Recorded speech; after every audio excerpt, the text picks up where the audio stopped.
Today, I want to talk about a topic that is a question I've been asked a ton in my Twitch chat since Marvel Snap released, and that is, should you sandbag up to the 5,000 credit cap limit to keep yourself in a lower card pool as long as possible? The short answer is no, absolutely not. For the longer answer, let's get into it. At first, I couldn't even really understand why this was a thought in anyone's mind. I played through 5 months of the closed beta, and I never heard this get brought up as an idea that you should be doing. Then the other night, I was browsing through Marvel Snap content on YouTube, and this bit of clickbait appeared in my YouTube recommendations. It's got almost 50,000 views at the time of posting this video, and suddenly everything made sense. People love a get rich quick scheme, and a get up the ladder quick scheme is very similar for card gamers that are competitively inclined. Basically, this video posits that you can abuse the collection level based matchmaking in Marvel Snap to get easier opponents by staying in the pool 1 set of cards up to level 214 for as long as possible while you bump up against that 5,000 credit cap, and then doing the same for staying inside of pool 2 up until collection level 474.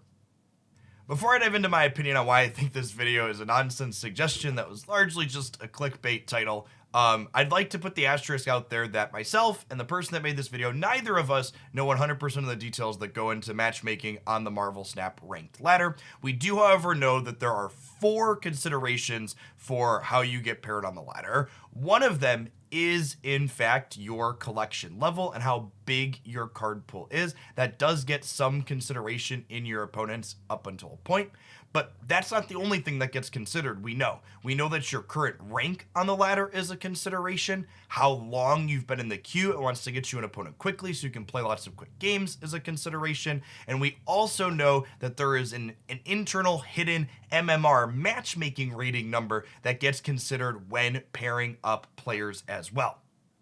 That 4th point, the matchmaking rating, the MMR, that is an internal stat based on your skill or play or record against other real people, is a thing that gives me pause this and go, that seems like some nonsense.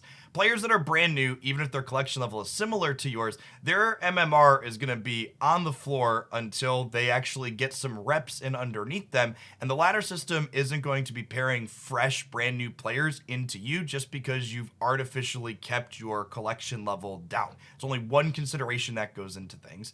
In fact, talking to lots of people who have climbed through to infinite with pool 1 and pool 2 collection levels, not because they're necessarily holding it down, but just because they climbed quickly, almost every single one of those players has told me that they queued into players with collection levels higher than theirs in card pools deeper than they were, almost assuredly because their matchmaking rating and their current rank on the ladder was high enough that the algorithm said, okay, these collection levels aren't a match, but these other metrics say these players should be strong and reasonable matches into each other.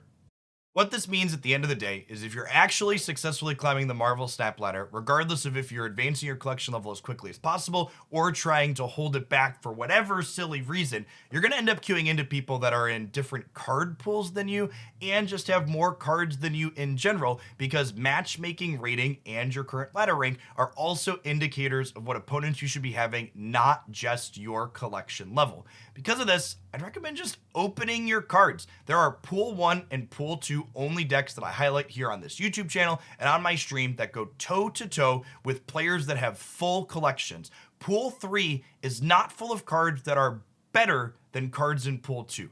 It's full of cards that are different and wacky and more interesting than cards in pool 1 and pool 2, but something Marvel Snap does by design. The reason why this pool system works is it's not only an onboarding process to ramp up the complexity of the game, but it also gives you key tools, things like Killmonger, Shang-Chi, Enchantress, Armor, these key disruptive interactive cards that give you the tools to compete with anything that you can encounter, regardless of what size collection your opponent has on the ladder if you're playing well.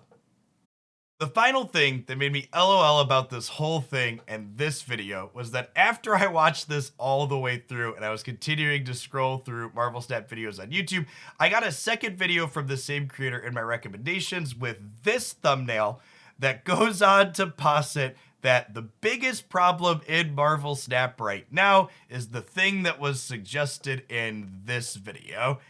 I don't hate the player, I definitely hate the game. As someone who's making some content on YouTube, the way you kind of gotta clickbait and be a little bit dishonest to be optimal on this platform, it's never really sat well with me, and I try not to do it as much as I can while still generating, an okay click-through rate. If you ever see me make thumbnails that you feel are dishonest or titles, be sure to call me out in the comments so I can do better in the future. And again, I don't hate the player, I hate the game. Do what you gotta do to get your numbers if you're a creator. I'm not gonna blame you, that's YouTube.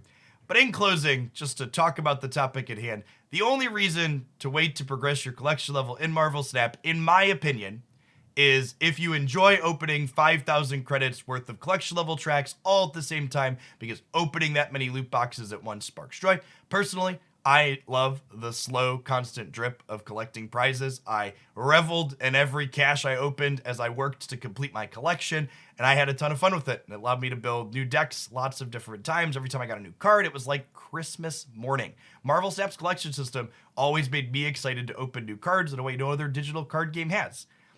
At the end of the day, too, I think something that's important to note for mental health and just good engagement with games like Marvel Snap 2 is don't let ranked rewards FOMO you, fear of missing out, just because you think you're not going to get there or you can't get there. Games should be fun, and if the latter experience is making you frustrated, try and let go or take a break if you can't get yourself to let go. But learning to just let your cubes go up when you're on a good run and go down when you're on a bad run and not let it affect your mood, I think is definitely key to getting the maximum enjoyment out of games like Marvel Snap. And hopefully you can learn to do that like I have, and we can all just have fun building sweet decks and snapping and retreating and being along for the ride. If you like this video, make sure you tap that like button. Leave a comment down below letting me know what you think of my argument here and what you think of this idea. Do you think I'm on the mark? Do you think this video has some merit? Let me know. If you're new to the channel, welcome. Tap the subscribe button if you enjoy my arguments. I post Marvel Snap game news, updates, and deck highlights here 7 days a week. You wouldn't want to miss anything. Thanks for watching this rambling bit all the way through to the end. I'll see you back real soon, folks. Enjoy. Thanks for being one of the awesome people that made it all the way to the end of the video. Remember, your likes and comments help videos grow with engagement, and be sure you're subscribed to the channel as well. I post Marvel Snap game news, updates, deck highlights, and other fantastic stuff here 7 days a week. We hope to see you back again real soon.